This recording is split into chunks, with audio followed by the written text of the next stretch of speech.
A Good Girl's Guide to Murder by Holly Jackson. Senior Capstone Project Proposal 2019/2020. Student number 4169. Student's full name Pippa, Fritz, and Bully. Part A. To be completed by a student. The course is to study or areas of interest in which the topic relates. English journalism, investigative journalism, criminal law. Working title is Senior Capstone Project. Research into the 2014 missing persons investigation of Andy Bell in Fairview. Present the topic to read research in the form of a statement/question/hypothesis. Part on how print and television, social media have become key players in police investigations, using Andy Bell as a case study and the implications how the press presented Sao Singh in his alleged guilt. My initial resources will be interview with missing persons expert, interview with the local journalists who report on the case, newspaper articles, interviews with members of the community, textbooks and articles on police, procedure, psychology, and the role of the media. Supervisor's comments. Pippa, this is an incredibly sensitive topic as it concerns a terrible crime that happened in our own town.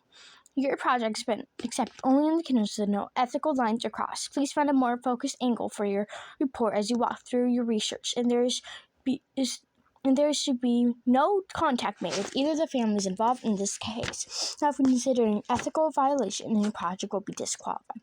Student declaration. I certify that I have read and understood the regulations as set out in the notice to students.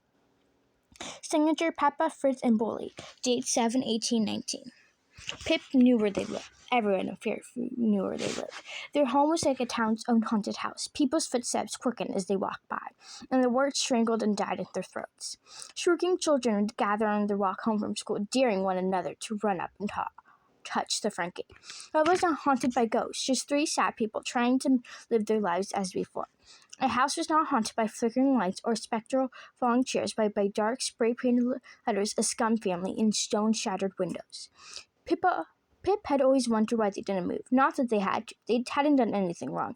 But she didn't know how they looked like that. How the Singhs found the strength to stay here in Fairview under the weight of so many widened eyes. The comments whispered just loud enough to be heard. Of neighborhood. Small talk never stretching into real talk anymore. Particular cruelty that their house was so close to Fairview High School, where both Andy Bell and Sao Singh had gone, where Pip would return for his senior year in a few weeks, where the late summer sun dripped into September.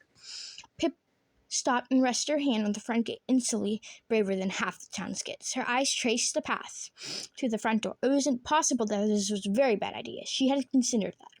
Pausing for just a second, Pip held her breath and then pushed the creaking gate across the yard. She stopped at the door and knocked 3 times. Her reflection stared back at her. The long, dark hair, sun-bleached, a lighter brown at the tips. The pale white skin, despite a week just spent in the Caribbean.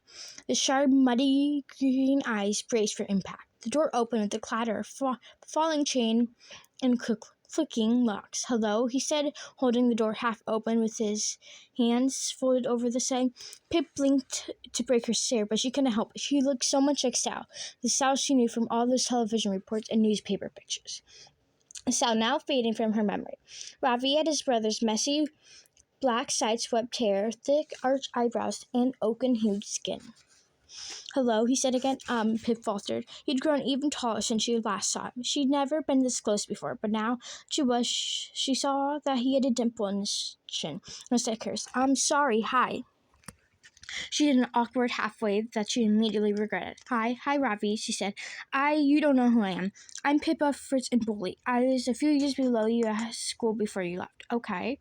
I was just wondering if I could borrow a second of your time." "Well, not only a second. We're already way past that. Maybe a few seconds, if you can spare them." "Oh, God, this is just what happened when she was nervous." Words spewed out, unchecked, and over-explained until someone stopped her. Ravi looked confused. "Sorry," Pip said, recovering. I'm doing my senior capstone project at school, and..." "What's a capstone project?" "Kind of like a senior thesis you work on independently alongside normal classes. You pick any topic you want, and I was wondering if you'd be willing to be interviewed for mine." "What is it about?" He hugged. His eyebrows hugged closer to his eyes. It's about what happened 5 years ago." Ravi exhaled loudly, his lips curling with looked like anger. "Why?" He said.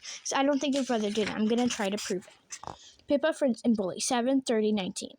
Capstone Project Log Entry 1. Our capstone project logs are supposed to be recording for any obstacles we find in our research, our progress, and the aims of our final reports. Mine will have to be a little different. I'm going to record all my research here, both relevant and irrelevant, because I don't really know what my final report will be yet or what will end up being important. I just have to wait and see where I'm at after all my investigating on what essay I've been reading together. Hopefully it will not be the topic I proposed to Miss Morgan. I'm hoping it will be the truth. What really happened to Andy Bell on April 18, 2014? If, as my instincts told me, Sal Singh is not guilty, then who killed her?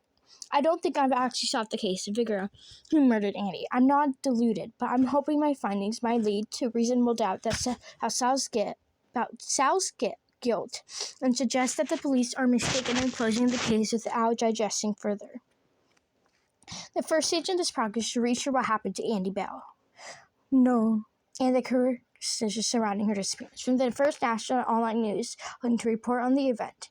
Andrea Bell, 17, was reported missing from her home in Fairfield, Connecticut last Friday. She left home in her car, a white Honda Civic, with her cell phone, but did not take any clothes with her. Police say her disappearance is completely out of care. Police began searching the woodland near the family home this past weekend. Andrea, known as Andy, is described as white, 5 feet 6 inches tall, with long blonde hair and blue eyes. It is thought she was wearing dark jeans and a blue crop sweater on the night she went missing. Other sources had more detail as to when Andy was last seen alive and the time frame in which she believed to have been abducted. Andy Bell was last seen alive by her younger sister Becca around 10:30 p.m. on April 18, 2014. This was corroborated by the police in a press conference on Tuesday, April 22nd. Footage taken from a security camera outside of the bank on Fairfield Main Street confirms that Andy's car was seen driving away from home about 10:40 p.m. According to her parents, Jason and Dawn Bell, Andy was supposed to pick them up from a dinner party at 12:45 a.m. When Andy didn't show up or answer any of their phone calls, they started reaching out to her friends to see if anyone knew of her whereabouts.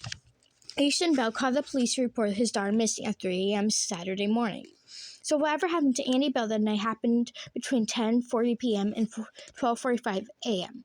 Here seems like a good place to type out my transcription for my interview with Angela Johnson. Transcript of interview with Angela Johnson from the Missing Persons Bureau. Angela, hello. Pip, hi, is this Angela Johnson speaking? Yep, is this Pippa? Pip, yes, thanks so much for replying to my email. Do you mind if I record this interview for my project? Angela, yeah, that's fine. I'm sorry, I've only got about 10 minutes. So what do you want to know about the missing persons? Pip, well, I was wondering if you could talk me through what happens when someone is reported missing. What's the process and the first steps taken by the police? When someone is reported missing, the police will try to get as much detail as possible so they can identify the potential risks to the missing person. Appropriate police response can be made. They ask for name, age, description, and the clothes they were last seen wearing. Symptoms of their disappearance. If going missing is out of character for this person, details of any go involved. Using this information, the police will determine whether there is an at-risk missing person case and what characteristics would make it an at-risk case. If they were vulnerable because of their age or disability, or the behaviors out of character indicates they could have been exposed to harm. So if the missing person is 17 years old and is deemed out of character for her to go missing, would that be considered an at-risk case? Absolutely, when a minor is involved. So how would the police respond? Well, there would be immediate deployment of police officers to the location the person is missing from. The officers would get further information about the missing person, such as details of their friends or partners, any health conditions, financial information in case they try to withdraw money. Police would also need recent photographs and might take DNA samples in case they need they would need examinations. And with consent of the homeowners, the location would be searched through to see if the missing person is concealed or hiding there to establish if there were any further eventual lead. So immediately the police are looking for any clues or suggestions that the missing person has been a victim of a crime. Absolutely. If the disappearance is suspicious, officers will instructed to document evidence early on as though they were investigating a murder. Only a small percent of missing persons cases turn into homicide cases. And what happens if nothing significant turns up after an initial home search? You'll expand the search to the immediate area. They'll question friends, families, neighbors, and anyone who might have relevant information. If it's a teenager who's missing, we can't assume the reporting parents know all of their child's friends and acquaintances. These are good points of contact to establish to other important leads, any secret boyfriends, that sort of thing. And press strategy is usually discussed because appeals for information in the media can be very useful in these situations. So if it's a 17-year girl who's gone missing, the police will contact her friends and boyfriend early on.